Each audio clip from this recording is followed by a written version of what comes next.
আমার প্রাণপ্রিয় ভাই ও বোনেরা, দেশ বিদেশ যে যেখানে বসে আমার এই রেসিপি দেখতেছেন সবাইকে জানাচ্ছি সালাম, আসসালামু আলাইকুম, শুভরাত্রি। বন্ধুরা আজকে আপনাদের জন্য নিয়ে আসছি ছোটো মাছের রেসিপি।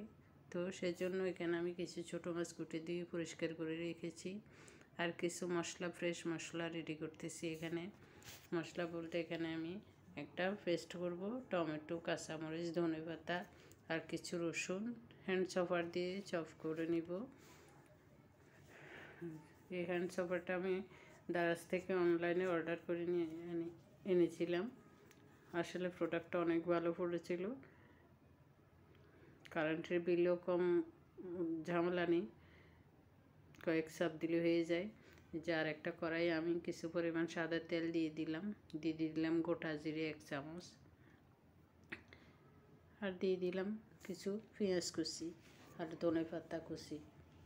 এগুলি দিয়ে আমি একটু ভালোভাবে চুলায় এগুলিকে একটু বাদামি কালার করে নিব। এরপরে যে আমি পেস্টটা রেডি করে রেখেছিলাম চপিং বোর্ড দিয়ে হ্যান্ড চপার দিয়ে সেগুলি দিয়ে দিলাম 2-3 চামচের মতো।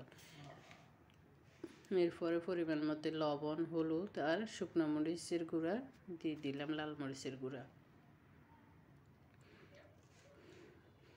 আর দিয়ে দিলাম সামান্য জিরে ধনের গুঁড়ি।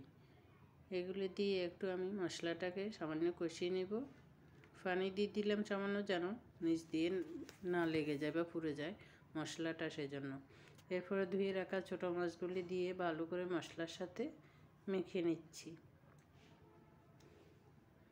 মাখানো শেষ, এখন একটু ঢেকে দিব 2-3 মিনিটের জন্য। যে ঢেকে দিয়ে আর একটু ঢাকনাটা তুলে একটু নেড়ে দিলাম। নেড়ে এখন দিয়ে দিচ্ছি সামান্য পরিমাণের গোলমরিচের গুঁড়া। যে আরও কিছুক্ষণ আমি দেখে রান্না করেছিলাম।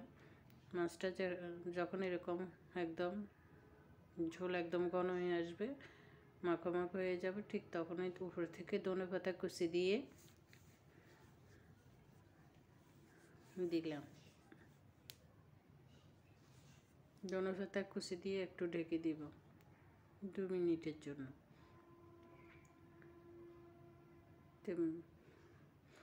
আলহামদুলিল্লাহ আমার রেসিপিটা হয়ে গেছে। মাশাআল্লাহ দেখতে অনেক সুন্দর হয়েছে। তো বন্ধুরা, ছোটো মাছে আসলে শীতকালে এই ছোটো মাছগুলো অনেক ভালো লাগে খেতে। সবাই দোয়া করবেন আমার জন্য। আর আমার যদি ফেসবুক পেজ থেকে দেখে থাকেন তাহলে একটা ফলো দিয়ে যাবেন, আর যদি ইউটিউব থেকে দেখেন তো একটা সাবস্ক্রাইব, লাইক, কমেন্ট করে যাবেন সবাই। আল্লাহ হাফিজ, আসসালামু আলাইকুম, শুভরাত্রি সবাইকে।